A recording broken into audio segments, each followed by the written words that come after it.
So how does this kind of authoritarian, leadership that Vladimir Putin, and I put leadership in scare quotes, leadership that Vladimir Putin is running in Russia, where you just you lie to your people, you have what the American Heritage Dictionary defined under its definition of fascism as belligerent nationalism.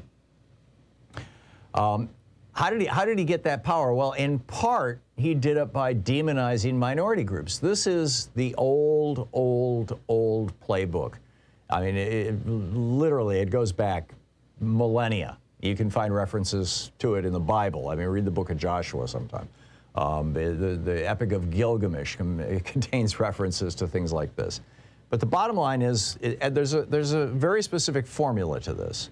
Identify a group within your society that is a minority, that is probably the least able to fight back, the least able to defend themselves, and then relentlessly villainize and attack that minority, accusing them of all kinds of horrible crimes. Now, Hitler rose to power by demonizing Jews and promising to solve the Jewish problem, right? As he laid out in his book, Mein Kampf. For Mussolini, it was the communists and the socialists that he was going to save Italy from. Richard Nixon and Joe McCarthy said they were going to save America from the communists who were in the State Department. Margaret Thatcher and Ronald Reagan promised that they would save the United Kingdom and America from those god-awful unions that were destroying the country. In the Philippines, Rodrigo Duterte says that he's ridding the Philippines of drug users by, sending police out to kill them with no trials. In India, Narendra Modi says he's protecting his country's Hindu majority from the Muslim minority, and it's causing riots and, assaults in Muslim areas. I mean, literally pick a country anywhere in the world, and 100% of the time you will find right-wing parties or right-wing so-called strongmen who are trying to take over the government, who are trying to gain political power by frightening people about a minority group. This, like I said, this is the oldest trick in the book. And the minority group that the Republicans have decided to go after, now they've been going after, gay people, gays and lesbians for years and years and years. I mean, this goes way, way back. But, enough people nowadays, as a result, I'd say in large part, of gay and lesbian movements over the last, really since the 1980s in a big way, people are coming out of the closet. Most families and most people know somebody who is gay or lesbian. And so it's an attack that's getting harder and harder for Republicans to sustain. So they're looking for a new minority group that they can specifically attack that, is relatively small.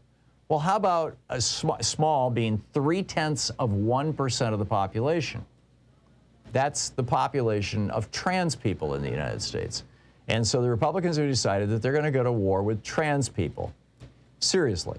Ron DeSantis, when he held his press conference a couple days ago, when he signed the Don't Say Gay bill down in Florida, he gave the justification for that law, right? Why we've got to protect our children. We got to stop these teachers, these awful teachers, from changing children's gender and stuff.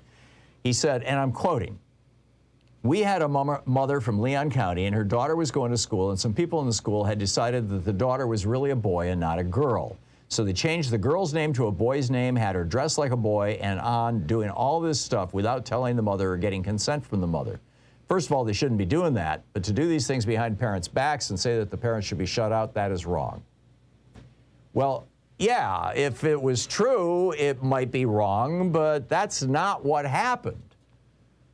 What happened was the parents sent and we now know this because, this has now become a lawsuit, and under discovery you can get these documents. The parents, and this is all laid out in the newspaper, the Tennessee Democrat, the parents, this is a woman named January Littlejohn, she's the mom here, a registered Republican, wrote to the school 2 years ago and said, quote, "This has been an incredibly difficult situation for our family and her father and I, her father and I are trying to be as supportive as we can. She is currently identifying as non-binary." They're talking about their teenage daughter. She would like to go by the new name, and it's redacted, and prefers the pronouns they, them. We have not changed her name at home yet, but I told her if she wants to go by this new name with her teachers, I won't stop her. So the teacher sent back an email saying, you know, thanking you for the information, and whatever you think is best, or, you know, and then the new name of this person can handle it herself. I sincerely appreciate your support. I'm going to let her take the lead on this. The mother replied. So the teacher shared it with other people. Oh, excuse me, I'm sorry. This is not what the teacher wrote. This is what the mother wrote in response to the teacher saying, okay, we'll take that into account. The mother said, whatever you think is best, I sincerely appreciate your support. I'm going to let her take the lead on this. So Ron DeSantis now is, you know, lying about this, saying, oh my God, the teachers are changing children. No, it was the family that initiated this. It was actually the child themselves. It is just so politically profitable to rant or to hate on minorities. You know, for years and years, Republicans hated on, or conservatives, let's say, because Democrats played this game up until 1965. For years and years and years, white Republicans hated on black people and brown people. And I mean, Donald Trump kicked off his presidential campaign that way, you know, hating on Mexicans. But it's getting harder and harder to hate on them, just like it's getting harder and harder to hate on gays and lesbians, because there's so many black and brown people in our society, just like there's so many out gay and lesbians, gays and lesbians. But trans people, see, it has to do with this thing called empathy. Empathy is where you can put yourself in another person's shoes. To trigger empathy, in most cases, you have to know somebody like that, whether directly or whether through, like, seeing them on TV a lot. So, you know, we've reached the point where, you know, racial minorities are popping up on TV all over the place, and people in the workplace and in life and in their families are getting to know racial minorities, and the same with gender minorities. But this last one, this is the one, and this is, by the way, Viktor Orban was reelected on Sunday in Hungary for president. And he had put a ballot initiative right by his name, you know, where, yes, vote for Viktor Orban and vote for this ballot initiative. And the ballot initiative said, do you support the teaching of sexual orientation to underage children in public institutions without parental consent? Do you support the promotion of sex reassignment therapy for underage children? Do you support the unrestricted exposure of underage children to sexually explicit media content that may affect their development? Do you support the showing of sex change media content to minors? 96% of people in Hungary said no, as you might expect. And overwhelmingly, Orban won the election.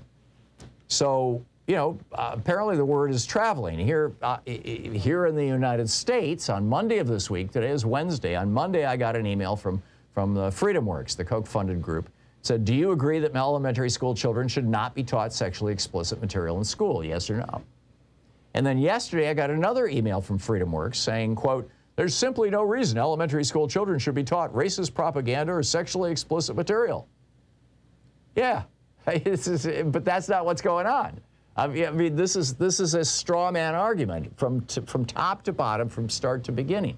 And this is how fascists come to power. Back in Russia, you know, the Tsar was promoting this idea, the blood libel idea, that the Jews have the blood of Christian children in their matzah at Passover. I mean, you know, and that road, Adolf Hitler rode that to the president, to the chancellorship of Germany. The Republican Party serves great wealth.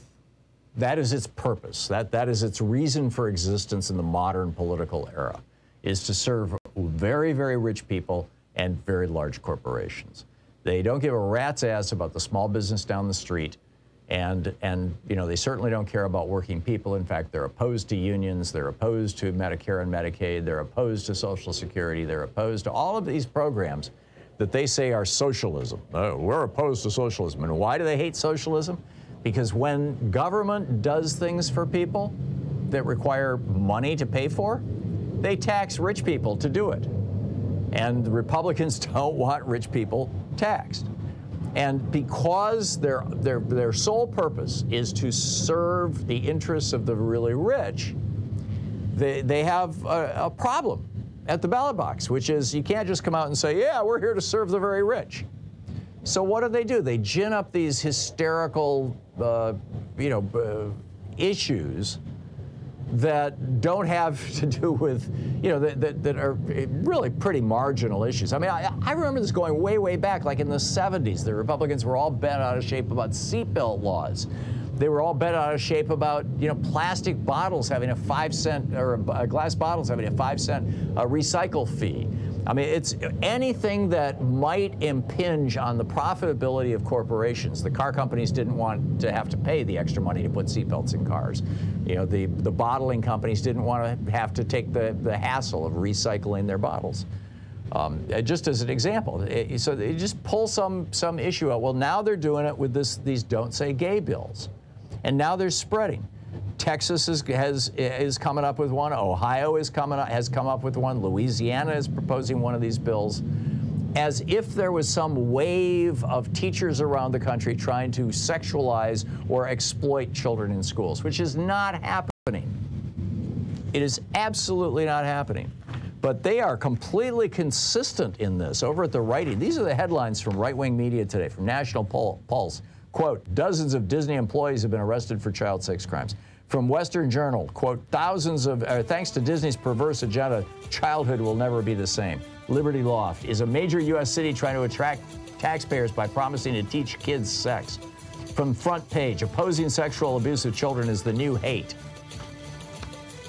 It seems like it's coordinated, like they pick a theme for the day and pound on it. And today it's, hey, let's basically exploit people's concern for their children.